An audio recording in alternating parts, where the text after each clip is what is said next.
ये बहुत लोगों का सवाल रहता है कि उन्हें किस शेप की प्रॉपर्टी खरीदनी चाहिए, कौन सा शेप सबसे ज़्यादा उनके लिए लकी रहेगा। So today I will try and cover a lot of basics of property selection, shapes, what kind of shape will end up giving you the best results, and this part is applicable to all. This is general and this applies to everybody. इसके लिए आपका horoscope देखने की ज़रूरत नहीं है. This is the absolute basic and the bare minimum from where Vastu starts. So this video will be helpful for all the people who are planning to buy a property in the near future, be it residential or commercial. So let us figure out, let us deep dive, what are these? So square represents stability. Square gives a rigidness to your life, a structure to your life. By all means, this is a very good shape, especially for residential purposes. Now the next best shape for residential purposes is rectangle. दूसरी shape जो आपको खरीदनी चाहिए वो rectangle है, और rectangle में भी एक पर्टिकुलर प्रपोर्शन है. It should not be overly disproportionate. अगर सपोज आपकी ब्रेथ प्रॉपर्टी की 10 फुट की है तो लेंथ 15 से ज़्यादा नहीं होनी चाहिए. 33% तक का एक्सटेंशन चलता है, उसके बियॉन्ड वो डिसप्रपोर्शन में कन्वर्ट हो जाता है. That results in the extension, जो कि बुरे या खराब डिपेंडिंग आपके हॉरोस्कोप में वो प्लैनेट्स कैसे बैठे हैं उसके हिसाब से रिजल्ट आपको मिलता है फिर. So here since we are talking about general vastu, so you should be sticking to the rectangular size which is not overly disproportionate. Talking about triangles, by all means you should definitely avoid triangular plots for residential or for commercial. Now that is a shape that will always attract problems from the government, some of the legal tax notices, some of the other problems from the government you will always face if you have that shape of a plot. So you should be very careful. Rather, I would love to hear from people, उनके क्या comments हैं. अगर उनके किसी known के पास कोई तिकोना plot है या उससे रिलेटेड कुछ भी उन्होंने प्रॉब्लम फेस करी है, I would love to hear that, because ये प्लॉट मुसीबतों के अलावा, प्रॉब्लम के अलावा और कुछ नहीं लाता है.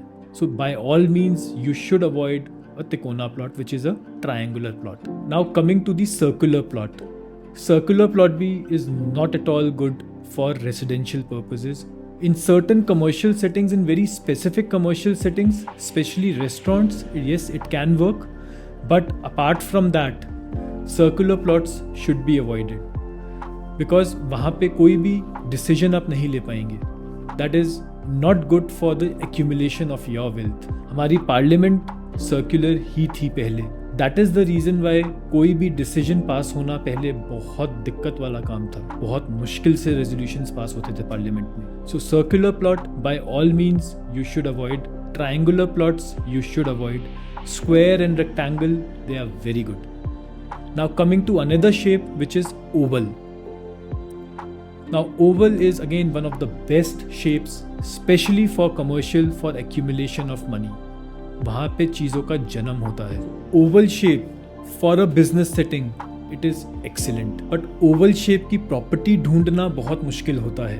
What you can do in this cases, अगर आपको ओवल शेप में अपना ऑफिस बनाना है, सो हमेशा वास्तु जो भी फेंस्ड एरिया होता है उसी का काउंट होता है. ओपन एरिया का वास्तु नहीं होता है. So you can easily create an Oval office within a rectangle. That is very much possible. Now coming to another very common question which a lot of people ask is कि हम Gaumukhi plot लें या शेरमुखी plot लें. Well, दोनों ही खराब नहीं हैं, दोनों ही अच्छे हैं, प्रोवाइडेड आपका फ्रंट का डोर बड़ा हो और जो सेकंड जो पीछे की तरफ दरवाज़ा है वो छोटा हो. चाहे वो गौमुखी हो चाहे वो शेरमुखी हो, दोनों ही आपको अच्छे रिजल्ट मिलेंगे. अगर आपके घर का पीछे का दरवाज़ा बड़ा है और आपके घर का एंट्री जहाँ से आप करते हैं जो मेन दरवाज़ा है वो छोटा है, ऐसे घर में पैसा नहीं बचेगा.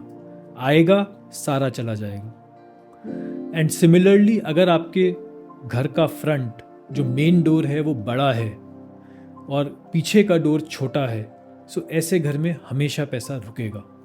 सो ये एक बहुत बेसिक चीज़ है और रादर ये एक रेमेडी है जिनके पास शेरमुखी प्लॉट है रेसिडेंशियल पर्पसेस के लिए, उनके लिए भी। So always remember this principle, this is a very important thing to remember. आपके घर का मेन गेट हमेशा बड़ा होना चाहिए बाकी गेट से। Now coming to another very important concept कि आपकी प्रॉपर्टी कट नहीं होनी चाहिए। Now by cut I mean, as you can see in the image that is flashing on my screen, whenever we buy a plot, हम एक वास्तु पुरुष की कल्पना करते हैं। दैट इमेजिनरी बीइंग वो हमारे घर की आत्मा है, हमारे घर की सोल है वो, जो कि उस घर में रिसाइड करती है। एंड इन अ वे कि उसका सर नॉर्थ ईस्ट में होता है और उसके पैर साउथ वेस्ट में होते हैं। सो जो भी एरिया हमारे प्लॉट का कट होगा, that would ultimately end up affecting the body parts of that Vastu Purush. और वास्तु पुरुष अपनी प्रॉब्लम हमेशा बोल तो सकता नहीं है, तो वो कैसे बताएगा? घर के किसी एक मेंबर को वही सेम प्रॉब्लम देके बताएगा जो वो फेस कर रहा है। बहुत सिंपल सा लॉजिक है। सो अगर आपके घर का नॉर्थ ईस्ट कटा हुआ है, जैसे आप पिक्चर में देख रहे हैं, so that means people of that house can face issues related to headache, migraines, and in certain cases if the cut is too severe, then even severe issues. Now again, यहाँ पे generalized जो हम सुनते हैं कि north east में अगर toilet है तो वो खराब है, लेकिन जो बहुत लोग बोलते हैं कि कैंसर हो जाता है, वो बिल्कुल गलत है। Because we need to see your horoscope and your planetary combinations for that. ऐसा नहीं होता, ऐसा बहुत ही रेयर केसेस में होता है कि कैंसर हो जाए, प्रोवाइडेड वो बिल्कुल ही मतलब नॉर्थ ईस्ट से बिल्कुल अलाइन हो रहा हो और बिल्कुल एग्जैक्टली नॉर्थ ईस्ट की डिग्रीज पे जाके बैठ रहा हो, तभी वो होता है। नहीं तो बहुत रेयर केसेस में ऐसा देखा है, ऐसा नहीं होता है। So again, don't fall for the general चीज़ें जो कि ऐसा होगा तो साउथ ईस्ट में किचन होगी तो हमेशा पैसा ही आएगा, वो भी गलत है। These are all myth. तो वास्तु जो है एडवांस लेवल पे जाते जाते बहुत डीपली पर्सनल और कस्टमाइजेबल है ये। इट इज़ नॉट दैट कि एक साइज बना दिया तो वो सबके लिए ही वो चलेगा, ऐसा नहीं है।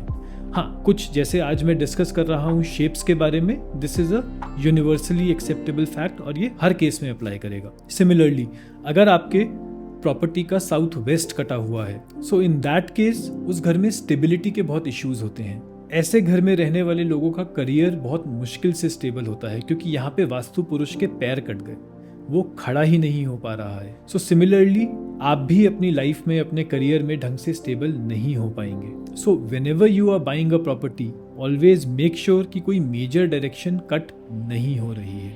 This is a very important and the most basic principle जहां से वास्तु शुरू होता है। Another very important thing that you need to remember is never do the vastu of your house when Rahu is transiting from the 4th, 8th और 12th house.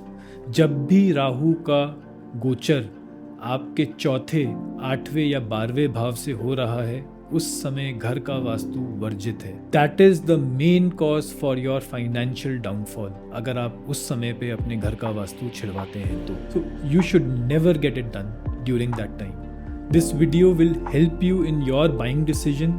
ये आपको help करेगी property खरीदने में, गलत प्रॉपर्टी ना चूज करने में। If you have any questions on this, you can always leave your comments down below. I will be more than happy to answer. मैं ऐसी वीडियोस बनाता रहूँगा so that the basics are taken care of, और जितने भी myth हैं वास्तु से जुड़े हुए कि ये ऐसा ही होता है, मैं पूरी कोशिश करूँगा कि मैं उनको लॉजिकल वे में आंसर देते हुए उनको दूर कर सकूँ। बिकॉज जो ये कहता है जो हमेशा होता है, वो हमेशा कभी नहीं होता है।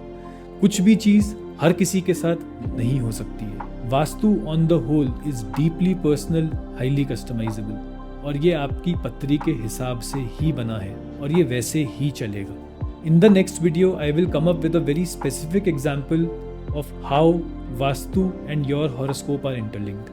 So stay tuned. Please subscribe to my channel. Thank you so much for watching. Bye-bye.